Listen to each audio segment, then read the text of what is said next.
Sakura. Hi. I just want to start off this interview saying thank you so much for the very first Tatami USA official interview. So Thank you for having me. yeah, and we are very excited. pleased to have you. And also congratulations on your finish at the Olympics. Thank you. That was amazing, and we're all so proud of you. Thank you so much. Yeah, so I only have 5 questions for you today. Okay. It's gonna be super easy, super fast. So I wanted to start off this interview from the beginning. Okay. So I have felt like, you know, the beginning, you know, pre-Olympics Sakura Kokumai, pre-champion Sakura Kokumai. I want to go back to your childhood. Okay. And, you know, I've heard a lot of things about how it was unique, but can you just, you know, just tell me a little bit about that? How it all started? How it all started. Well, I was 7 years old. Okay. I started karate in Hawaii. It was at a YMCA class. My mom basically threw me in there. Okay. And I did all sports growing up. So Cool. it was karate, swimming, sailing, tennis, you know, Wow. even from golf, soccer. Wow. It was like a buffet, you know. Yeah. They made me like try out everything. But I guess I ended up in karate. My parents saw that I loved it. So from the YMCA, I moved to a dojo. Cool. That's where I was introduced to all the other karate-kas, like karate athletes in there. I was just enjoying being there with people. I think as much as I love karate, I just loved being there. I was super quiet as a kid. I wasn't always the one that was running around and doing crazy things. Yeah. I was very quiet. I kind of kept everything to myself. So to be in a dojo with people was something that I really enjoyed doing. And again, there were a lot of athletes there that was representing the country and traveling around the world and doing Yeah. amazing things. So I think as a young girl, I was just doing my best to copy every single thing they were doing and was just trying to follow their footsteps. Well, I think, you know, like, if we just talk about like the chances of you like just ending up in a dojo full of like, you know, Yeah. world-class athletes, that's Yeah. just, I mean, it's almost like it was meant to be, right? Like that's, Yeah, it was how it all worked out in terms of being in the right environment. Yeah, it was pretty crazy. yeah. Yeah. Can you just talk about like a little bit on like, you know, balancing life in the US and Japan and how that was all working out? One thing I can say is karate is that one thing that grounded me. Okay. I was doing a lot of back and forth from grade school, middle school, and high school. And one thing that was common was karate. When I was in Japan, I practiced karate. In Hawaii, obviously, I practiced karate. So, you know, as I was jumping between 2 countries, I was just focused on karate so much that being in a different place didn't bother me as much as it Okay, should have, okay. I think. Again, I think since I was young, I had this super hyper-focused like mentality in a way. Yeah. And it had a lot to do with my personality too, just of being quiet. Yeah. But it was hard, but at the same time, it allowed me to experience 2 countries and 2 cultures and 2 ways of training and approaching the sport. Yeah. So I think that actually made me a better athlete. Yeah, growing so up. I would say, you know, going deeper on that, like how much would you say going, you know, Japan, back and forth between Japan and the US, like how much has that helped you as a karate athlete specifically? Now looking back, it basically shaped who I am today. Yeah. At that time, I hated it. Really? Really? Like I didn't understand why I had to, you know, just move and go back and forth. Yeah. All I wanted to do was stay in one place and, you know, just be around friends. Yeah, just have friends. Yeah. So looking back, it all worked out. I think it just happened the way it should have happened. Okay. Or it kind of guided me to be a certain person that I needed to be. I don't know. Yeah. But yeah, at that time I was just this one girl traveling, and it just happened to be there. I guess I needed karate. Yeah. If Yeah. I were to word it So differently. definitely a unique childhood for sure, and you know, karate's definitely helped you through all of that. Yeah. Yeah. Can you take me, you know, let's move on a little bit. Can you take me through one, you know, as you've progressed as an athlete, like throughout your whole entire career, can you take me through, if you can nail this down, one pivotal moment where you were like, okay, this really changed the game. Like Sakura Kokumai now would not be Sakura Kokumai if this moment did not happen. So weird when you say Sakura Kokumai, like one word. I would say 2012 Worlds. Senior 2012 Worlds, Okay. in Paris, France. Okay. That was, I believe, my second Senior World Championships, and I was able to come back with bronze medal. Yeah. I wasn't actually planning on medaling. I wasn't thinking about it. Yeah. I was just there to do my thing of doing the best, and it just caught me off guard. So when everything was finished, it was like this whole phase of, wow, what just happened? I almost made the finals. Yeah, yeah. You know, I went to the bronze medal match and I came home with the bronze. Yeah, and only your second one. Yeah, and I was still like 20 or 21, like a little, still young for a kata athlete. Yeah. So I was like, okay, I don't know what to do. You know, like I was just confused. Yeah.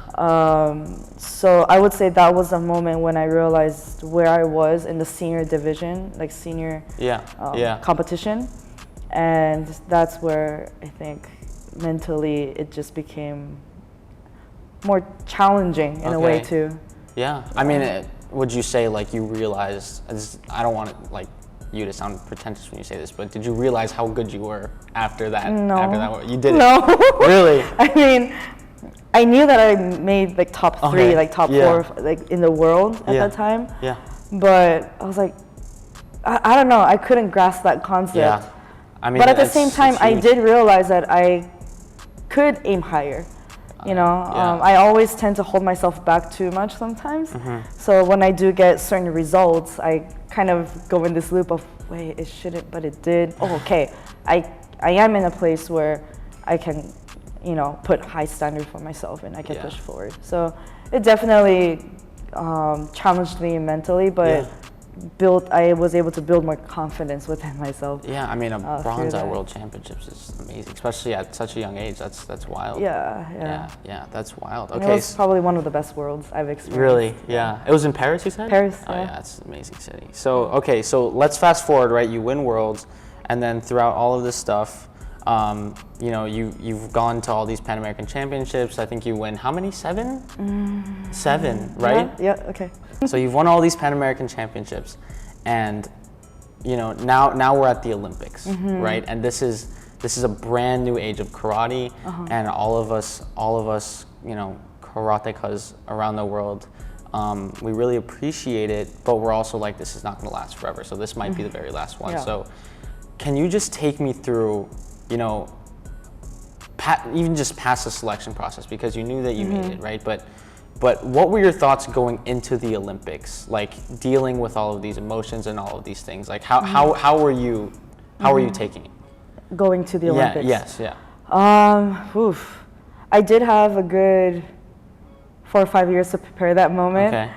So it was definitely rehearsed beforehand. I tried to think of every scenario as possible so that I could, you know, perform at my very best at the Olympics.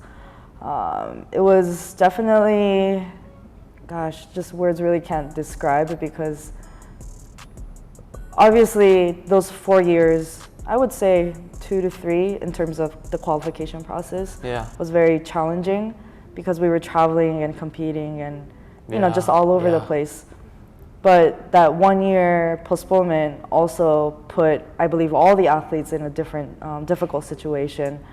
So when I got there, surprisingly, I was not stressed, and I was happy, and I was just excited to be there, which is a feeling I usually don't have when I travel. I get very hyper-focused, and when I go to tournaments, it's all about business, going there and basically win and come back, right?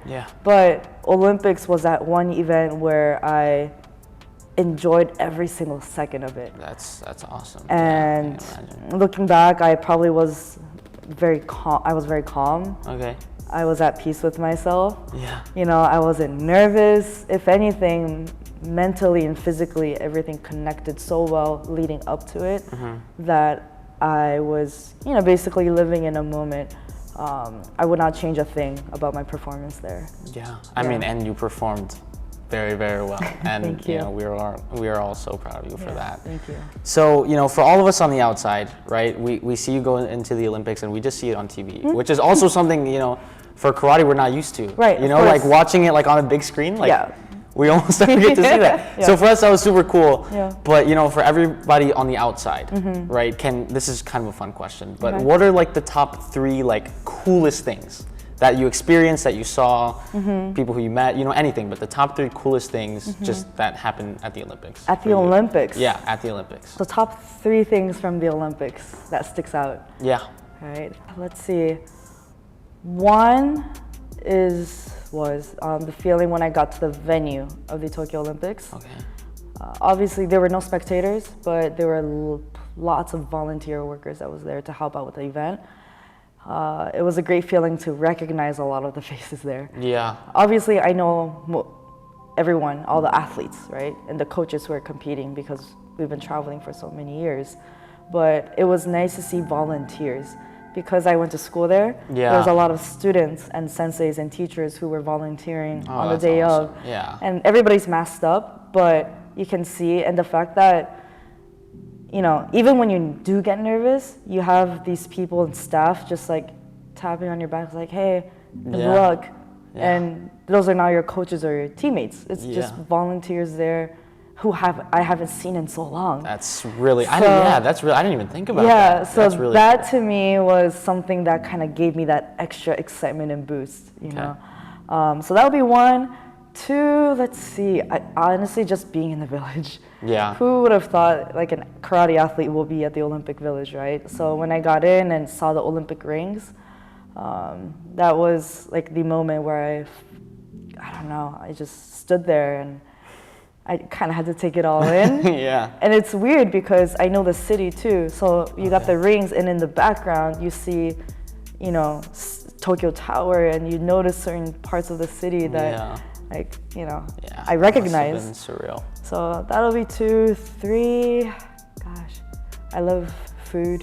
So the cafeteria there was pretty awesome. I mean, Tokyo, right? Yeah. There were 2 places to eat. One was a big one was a small one with more Japanese food. Cool. But I just really enjoyed you know, overall it was just an amazing experience. I mean, it sounds amazing. It's definitely more than 3. Yeah, those will be the 3. Yeah. Well, that's amazing. You know, thank you so much for taking me through everything. I mean, I know it was short and there's so much more to cover, but maybe for another time. So my last question. Okay. You know, we've all seen you go, right? And I just want to, you know, kind of talk about, okay, we've done the Olympics, and you've done all the preparation, and it's done, and you made it, right? And so looking now towards the future, right? What are, you know, I don't want to really say what's it looking like, right? But like, what are some things that, you know, you're still trying to accomplish, or what are some of the next moves, even if they're, you know, in the near future? Yeah, no, that's a really good question, and it's definitely something that I have been thinking about recently. Yeah. I mean, if I were to say direct, I was like, oh, I don't know. Honestly, it's so hard when you put everything on the line for the past 4 to 5 years. But I love the sport. I'm very passionate about teaching and inspiring the next generations. So future, I don't know, would be the best, like, honest answer. But I do know that I love our sport, martial art, and I want to do the very best I can to keep this sport alive. I am very passionate about teaching, and I love working with kids. So hopefully I can use my experience and do something that will help the next generations coming up. And in the long run, I don't know. I even thought about going back to school and doing things that I've always wanted, like skiing and, you know, snowboarding. But definitely I'm excited to say yes to a lot of things now, just hanging out with friends, because I feel like I I don't want to say missed out, because all the sacrifices that I made was for my dreams and goals. But definitely kind of taking a step back to actually enjoy and have fun with the process, which is something that was hard to do leading up to the Olympics. So that will be my next thing.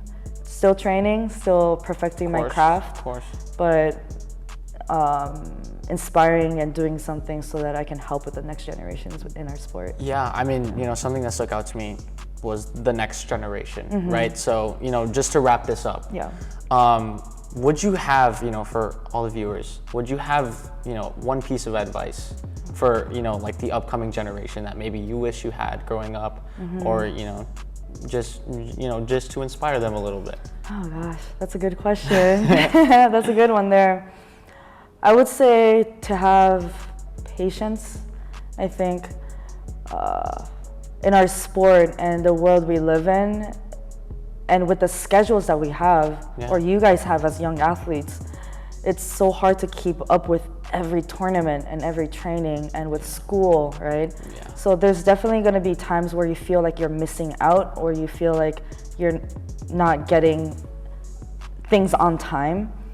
But I guess one thing, advice I would say is to, go slow, take it easy, be patient, and as long as you put in the work, even if it takes 6 months, 7 months, 8 months, I can 100% say that hard work pays off. Okay. So yeah, that would be my advice. Well, thank you so much. This was great. Thank you so much for being on the show. No, thank you for having me. All right. Well, that's the interview. We'll see you guys later.